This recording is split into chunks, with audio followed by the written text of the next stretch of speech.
Monica here. Welcome to the Data Podcast for Nerds, where we talk to amazing professionals and ask them all about how they use data to solve the world's problems.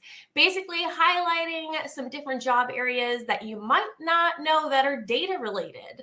And of course, we include some fun bits because we're all nerds here and we love to have fun. So today with us, we have Gerson, Meira. How are you doing, Gerson? Hi, I'm doing great. Thank you. Welcome on the show. Thank you so much for coming. Thank you. Thanks for inviting me. Absolutely.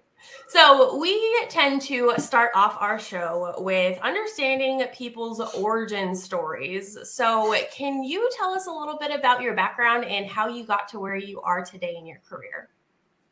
Sure. So a little bit about my background. Actually was born and raised in Ohio. I live here now in Phoenix, Arizona. Career-wise, I started out as a more like a banker, kind of more on the financial services side, and then I started noticing some of the trends going on with data specifically. So that kind of got me on the trend of wanting to be more of a financial analyst, and then I became an expense data analyst. And during that time, I got a data analytics certification from SEC here in Phoenix area, and that led me to my current position as a systems analyst, which is a little more Excel and kind of SQL oriented. So awesome. So your job title right now is a systems analyst. So can you let us know, what does that mean? Like, what roles and responsibilities do you have? Sure. So a big role of mine is there's a lot of like QA testing that takes place. And so myself and another coworker primarily run through those testings, certify the testing, make sure it works on a test environment with the intention of putting it into a production environment. So a big thing that we're testing now is specifically with bringing a little more of self-checkout, things like that at the position and role that I'm in. And so we're just going to make sure the data is good to go, everything checks out, because once it's live, you can't just click a button and make it go back. So you got to fix it. And that's probably the main objective of my role so far. All right. Yeah. So again, what kind of data, like data sets, are you working with, and how do you define data? Data sets, honestly, it's a lot of like accounting data. So, not I'd say fancy-ish. I mean, I don't know. I'd say it's more of accounting data. We're at Circle K corporate, so it's like convenience store data, things like that. But primarily we're kind of running multiple days for a specific thing. And so whether it's Polar Pop, whether it's, candy bars, whether it's whatever, it's kind of like we're testing that specifically to make sure the deal goes through and so on and so forth. So what other, I guess, problems are you solving with data, whether that be in your role or any other like personal projects that you like to work on? What kind of problems do you like to solve? So right now, the main thing for us is like, honestly, making sure that stores are, we call it polling, so POLLING, making sure that they're polling consistently, so that way they're not out of sync, out of business day sync. A little more accounting oriented. However, I'd say for me, the role that I'm at isn't the most like, it's not necessarily fun. It's just a little more like IT support kind of thing. And like, also we're still using data at the end of the day, but it's more like, okay, accounting has to close the books. How can we help them close the books quicker with the use of SQL, Excel, remoting into stores and polling. It's not like I'm not like taking a virtual store and pretending like it's a full business day. And then, being like, okay, if we put this sign that says 2 for $4 instead of 2 for $3, how much more or less do we sell of that product? Got it. It would be and that's obviously a super oversimplified version of that because love the example though. There's probably like a million other variables in there, but I actually resonate with that. You mentioned like, oh, it's not, anything bells and whistles, and it's kind of boring. You get it. I think you had a role like that before too. Yeah, because I come from an accounting background too, okay, and I started everything. Right. I started my career in audit, so a lot of my background is in security, risk, and compliance. Got so security, risk, and compliance, it's a lot of, looking to make sure people are following the rules and all of that. So I totally understand the boring part, but you know what? We're solving the world's problems, really. We're making it safe. We are. We're making companies safe, right? Yeah, that's true. That's fair. Yeah, that's a great point. Yeah, I have a brother-in-law in compliance, and it's like, I never really got into compliance, but I totally get why he's necessary, and I totally get why it's like, someone has to do it and be a stickler and be like, wait, you guys are doing what? And it's like, you're the only one doing that. So we should probably look into it and make it like the right way. Because if we don't, then, everyone else is going to do it. So, okay, got it. Absolutely, yeah. And then there's like nobody has documentation for what they're doing, and it's just kind of like the wild, wild west, and all of that. And everyone has admin privileges for some reason, and you're just like, as a security professional, I'm losing my mind. Yeah. I think documentation is like a sales professional worst nightmare word. When they're like, what do you mean I got the sale? And they're like, yeah, but did you document in Salesforce? And they're like, what Salesforce? And you're like, what's this thing that you put all the information? So we can, get the person, we can re-up them on sales, we can get them again. So I get that. Exactly. Awesome. All right. So although you considered this the boring part, I actually had a lot of fun with that. Okay, cool. But I do see some Lego behind you, and I want to get into the fun bits, the official fun bits here. All right. Okay, awesome. Fun bits. Okay. As your hobby, you like to build Lego, but how does that interact with how you act, or how does that influence you as a data professional, and how does that make you a better analyst? Sure, that's a great question. I wish interview questions were like that. That'd be fun. Right. So they're like, a little bit about you, and also how do you use it? And I'm like, that's fair. So yeah, Lego is a big thing. It's a good part of my hobby because it's just fun to do. Like, what I like about it is when you start like a corner or like, a bag of a certain amount of Legos, you don't really see where it's going. And then you slowly build that piece, and then XYZ piece, and then it slowly comes together. And sometimes what happens with Lego specifically is you'll think you're going in the right direction, and then there's that one tiny piece that you forgot about, or you put to the side thinking whatever, and then you realize it's like the face of the person, or something like that. But you don't really see it till the very end. And so when it comes to the data side of things, sometimes you learn the best from your mistakes or things crashing or whatever than you do when things are just fine and dandy. And so it's kind of like that sometimes with data too, or with Lego, where you do so many and you just follow the instructions. Who cares? I've already done this one. Put it to the side, and then you look up and you're like, oh, this looks nothing like I was supposed to build. So there are kind of some core fundamentals that take place in the data world as well. And sometimes it can be super frustrating, and other times you're like, oh, thank goodness for these rules and ways that we do it, because otherwise it is kind of the wild, wild west of data. And so those things are in place for a reason. And I guess Lego is kind of like that to some degree too. So yeah.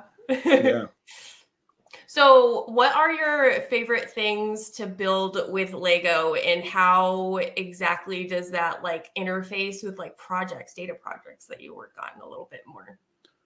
Sure. So some of my favorite Legos to build are like Star Wars specifically, because it's kind of like it looks really fun, like from the outside, and you're like, oh, sweet, I'm gonna build this big, starship or whatever.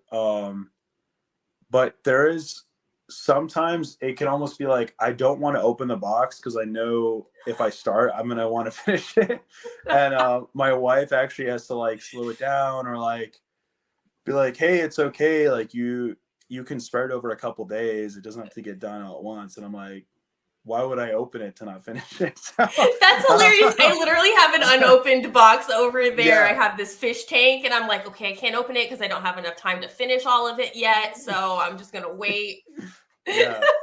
So it can kind of feel like that with data projects where you're like, man, why can't I just get from A to Z as quickly as possible and kind of feel like almost what it was like when you were first learning data and doing kind of those projects off of, Udemy and things like that, where it's like, okay, for this lesson, we're going to build this whole project. And you're like, sweet, it's just me and the professor, and we'll get it done, as quickly or as slowly as I want to do it. However, in the real world, there's admins and there's other teams involved and there's other people. And so sometimes someone has to be the one to be like, hey, everything looks fine, but did we look at this side of it or that side? And you're like, in your head, you want to say, who cares? We like move on. But ideally they brought it up for a reason and they're experts in that side of it. So you have to take that into consideration and be like, okay, this department brought that up because this doesn't work or that doesn't work. And so until we get everything moving, then we can, move on to the next thing. So it's kind of like borderline project management, and there are project managers obviously for a reason. But sometimes it's like you got to slow some people down, you got to speed some other people up. So it's it's a give and take for sure. Yeah. Well, I'm just wondering, what would a project manager on a Lego project look like? Is that your wife telling you to open up the box and start working on it? Yeah, I guess so. It's like once, or being like, hey, let's look at this piece again and see like if it looks good or if we can is there a better piece we can use, I guess. Right. Yeah. What happens when you build something and then you have an extra piece? What do you do? That's a great question. I have times where I just keep it in the box, like knock on wood. For my initial reaction is definitely like, okay, did I misstep somewhere?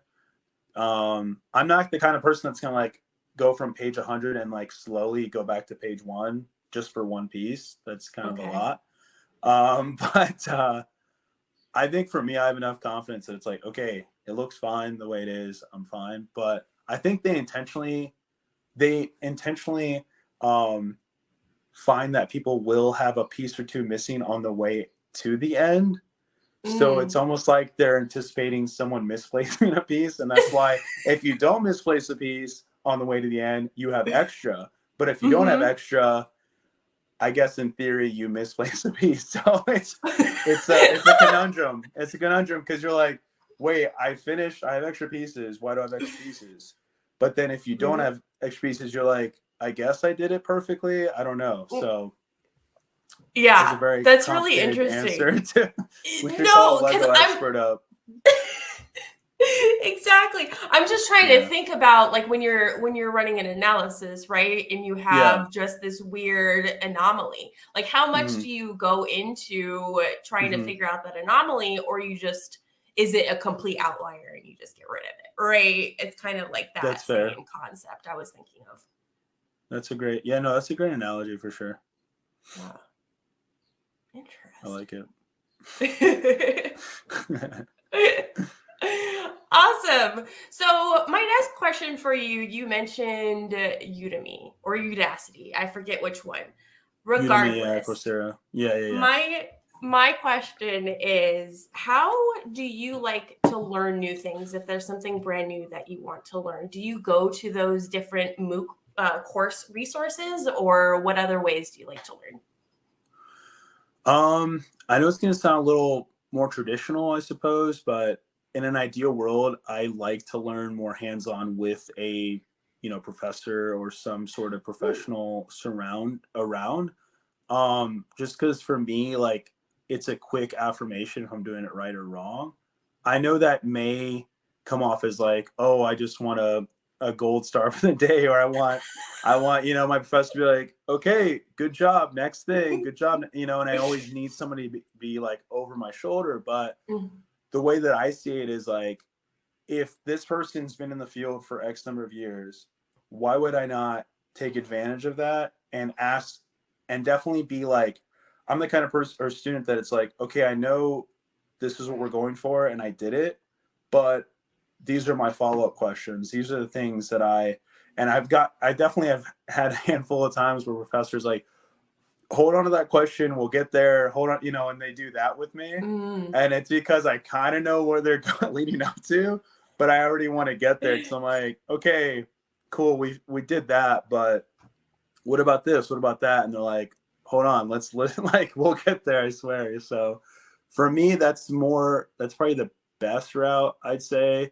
Sometimes it's a little more, funds, but I think if you go to community college, you take advantage of things like that. Like we're very fortunate to be in the Maricopa County community college scene because there's just so much available out there. And, as learning professionals, I think that's one of the best routes to go. I think you have a master's, but some people go full on master, which, awesome too.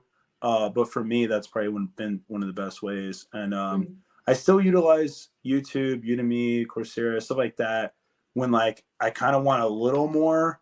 But personally, I think for me, that's been one of the best things or ways of learning for sure. So yeah. I have, with my accounting background, I got my CPA certification. Oh, nice. And I chose to go to a full live class to get that done rather than going online, just because, to your point, you get to ask the professor questions. You understand, like, you get experience, and there are different analogies. I really like that because then it solidifies it more if you can really relate to it, I think.